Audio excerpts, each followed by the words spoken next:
100세 시대를 바라보고 있는 요즘 건강관리 잘하고 계신가요? 이전 세대들보다 경제활동도 더 해야 되고 100세까지 살아갈 여유 자금도 있어야 함을 의미하겠죠. 몸이 건강해야 경제활동도 하고 병원에 지불해야 하는 돈도 줄일 수 있을 것입니다. 장수까진 바라진 않지만 아프지 않고 가치있게 노후를 지내고 싶은 건 누구나 마찬가지일 거예요. 저도 그렇습니다. 오늘은 104세임에도 건강하게 장수할 뿐만 아니라 현역에서 일까지 하고 계시는 분이 알려주는 장수하는 생활습관을 몇 가지 알려드릴게요. 이 습관들은 너무나 간단하고 누구나 따라할 수 있는 것들인데요. 하면 할수록 건강해지고 인생을 즐길 수 있는 여유도 따라온다고 해요. 먼저 몸의 습관부터 알려드릴게요. 첫 번째, 15분 일광욕과 30분 산책을 합니다. 햇빛을 쬐면 대장암과 위암 등 소화기계 암들을 예방해준다고 해요. 실제로 일조량이 적은 지역에 사는 사람은 대장암과 위암 등의 소화기계 암에 걸리는 비율이 높다고 합니다. 햇빛을 쬐면 세로토닌 기능을 활발하게 하고 기억과 학습 등 인지 기능을 높여줍니다. 마음 건강과 몸 건강 두 가지를 지킬 수 있는 습관입니다. 두 번째, 규칙적인 생활입니다. 매일 정해진 시간에 식사하고 매일 정해진 시간에 잠을 자고 일어납니다. 규칙적인 생활이 의학적으로 건강에 좋은 이유는 교감신경과 부교감신경의 전환이 순조롭게 이루어져 건강 유지에 큰 도움이 된다는 것입니다. 불규칙적인 생활로 균형이 깨지면 야금야금 삶의 질을 떨어뜨려 건강에도 문제가 생기게 되는 것입니다. 그리고 규칙적인 생활은 소화도 잘 됩니다. 소화가 되는 과정은 생각했던 것보다 우리 몸이 에너지를 많이 쓰는데요.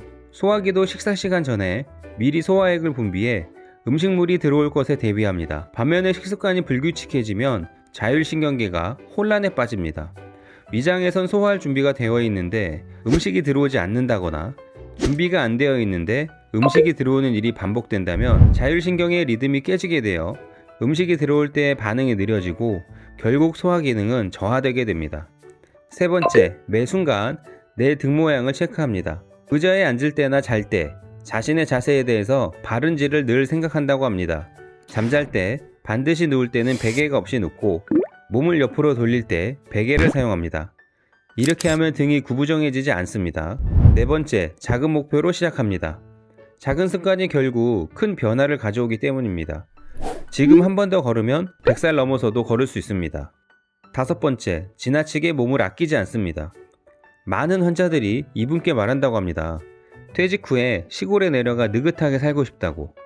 하지만 스트레스가 아예 없는 것도 긴장감을 늦추고 몸에 자극을 주지 않아 신진대사가 나빠지고 면역력이 떨어져 병에 취약해진다고 합니다.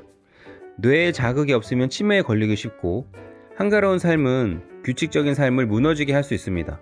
그래서 현역 때처럼 규칙적인 생활하고 새로운 일이든 취미든 몰두할 수 있는 것을 찾아보세요.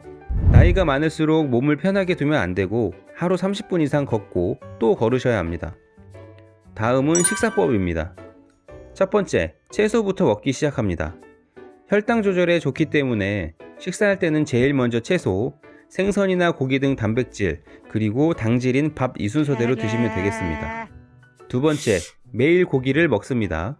건강하게 오래 사는 사람들의 식습관에는 공통점이 있는데 건강하게 장수하는 사람의 공통점은 채식주의를 고집하는 사람은 거의 없고 음식은 꼭꼭 씹으면서 오래 먹는다고 합니다.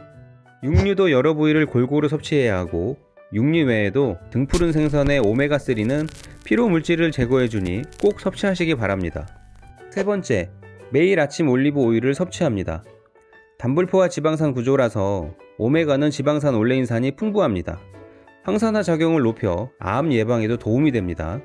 그리고 콜레스테롤 수치를 떨어뜨려 뇌혈관 장애 동맥경화, 고혈압 예방에 도움이 됩니다. 네 번째, 매일 발효식품을 먹습니다. 요거트, 치즈, 발효 마늘 등을 매일 먹습니다. 50세가 되면 장내 유익균의 수가 급격히 줄어들어 장내 환경을 이상적으로 유지할 수 있는 식사가 중요한 것입니다. 다섯 번째, 매일 물 2리터를 마십니다. 저도 매일 미지근한 물 2리터씩 챙겨 마시고 있는데요. 미지근한 물은 흡수율도 높여주고 몸에 부담도 적습니다. 우리 몸에 매일 쌓이는 독소를 청소해주는 게 물입니다. 탈수 상태가 되면 염증이 만들어지기 쉬운 몸이 됩니다. 여섯 번째, 매일 칼슘을 섭취합니다. 나이가 들면 골밀도가 떨어지죠. 뼈 형성에 필요한 성분은 칼슘, 비타민 D, 비타민 K, 마그네슘입니다. 치즈, 요거트, 두부, 낫또, 멸치, 미역, 청경채, 고구마잎 등에 많이 들어있습니다. 장수하는 비결이 결코 어려운 것들이 아니라고 합니다. 단 하루하루 누적이 필요합니다. 저자는 먹는 것, 몸을 자주 움직이는 것, 삶의 보람을 느끼는 것, 새로운 배움을 계속 가지라고 합니다. 마음가짐이나 정신상태는 내장과 면역 몸의 건강과 밀접한 관계가 있다는 것을 환자를 접하면서 터득했다고 합니다. 나이가 더 들어서도 즐겁게 일할 수 있는 건강한 몸과 정신으로 신나는 인생이 되셨으면 합니다. 오늘도 건강한 습관 만드세요. 오늘 영상이 도움이 되셨으면 좋겠습니다.